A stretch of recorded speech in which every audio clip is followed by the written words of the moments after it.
24 million o 60% kan mga bihikulo sa nasyon di rehistrado susug sa Land Transportation Office.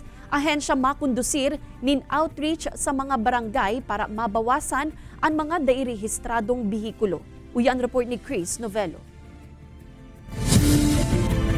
Taong 2019 kan nagpaso ang rehistro kan motorsiklo ni Randy na gamit niya sa paghahabal-habal. Nagsara kaya subot ang dealer na kinuha niyang motor, kaya di nasubot mahanapaan sa iyang records. Dahil sa sir, kulang sa budget pa. Kulang sa budget, ikuhan sa sir, sa pamilya muna. Ang gamit na motorsiklo ni Randy saro sa nasa labi 24 milyong bihikulo sa nasyon na dairehistrado. Susog sa Land Transportation Office, 60% inikan total na 38 milyong na dadalaga na bihikulo sa nasyon, kung saan 14 milyon sa nadigdian mga rehistrado. Mas duminakol subot inikan COVID-19 pandemic, huli kan mga extensions kan rehistro na ipinautob kan ahensya.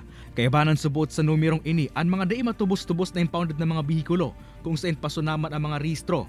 Siring sa LTO Naga District Office na may 690 impounded na bihikulo. Ang iba sa mga ini haros matabo na naninduot sa haloy ng panahon sa impounding area. Per barangay, dyan mahihiling na talagang sinda mismo ang nakakahiling ka mga vehicles na rayaon sa barangay nila.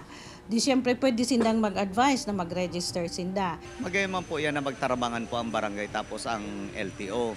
Saro pa nga ni po, gusto may nga ni po dyan magkaigwa ng deputization ang at least saro man lang po. Katakod kay ini, mas manapapahigoton ka na hensya ang saindang roadside inspections as inipapautob ang no registration, no travel policy sa mga bihikulong mayong rehistro.